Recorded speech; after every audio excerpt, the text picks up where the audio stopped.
today's segment, we are going to make a chocolate cherry freezer fudge. If you've never had freezer fudge, you have to try this recipe. It's a fudge that you make, you put it in the freezer, it solidifies. You can't eat it at room temperature because it doesn't have all of those horrible chemicals in it that solidify it at room temperature. So here we go. This is the recipe.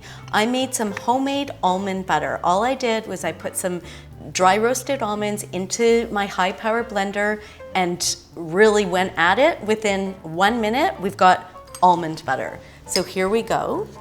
We're gonna put it into a food processor. Make sure it's at refrigerated temperature. If it's liquid, the recipe will not work. Then we're going to use some solid coconut oil.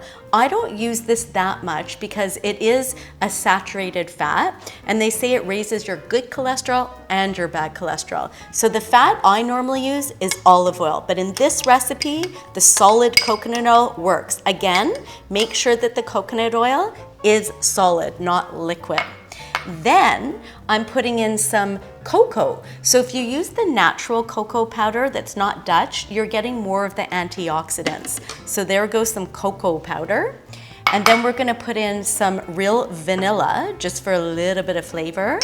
And then some honey. This is a wildflower honey. I really like this honey because it has such a subtle, good flavor. And that's our sweetener. I wouldn't use a maple syrup in this because it's a bit too liquidy. So I'm using honey in this recipe, an unpasteurized honey.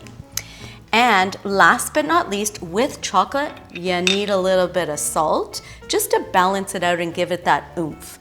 And that's it. So I'm just going to literally for probably 20 seconds, get this all pulsed up.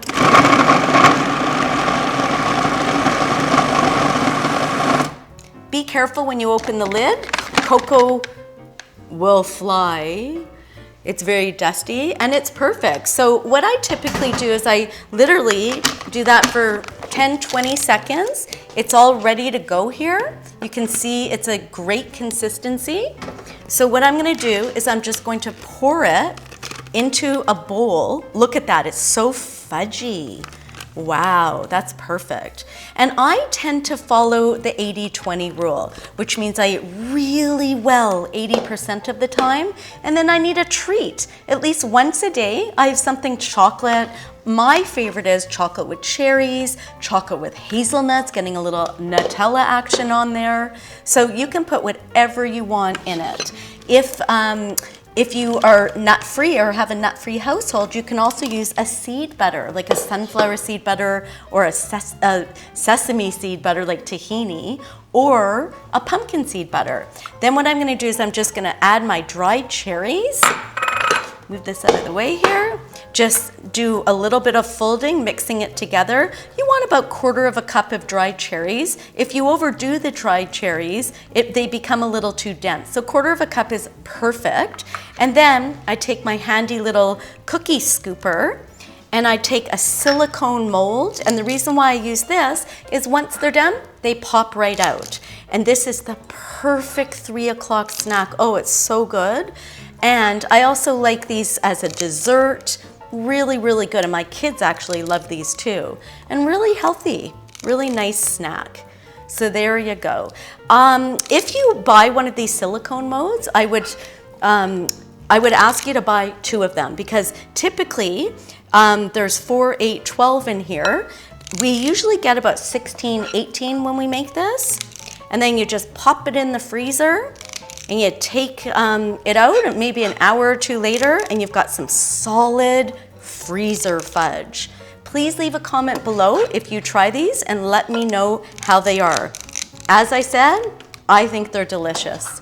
Okay, they're almost finished. There we go, all the batter's done. Let's pop these in the freezer and have a treat in an hour.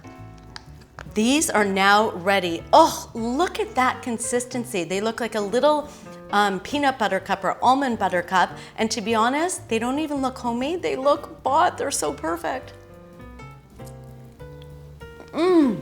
Fudgy. Oh, the cherry's chewy. So you get the richness of the chocolate, the tartness of the cherry. I am in love with this. I would call this a 10 out of 10 treat. Delicious.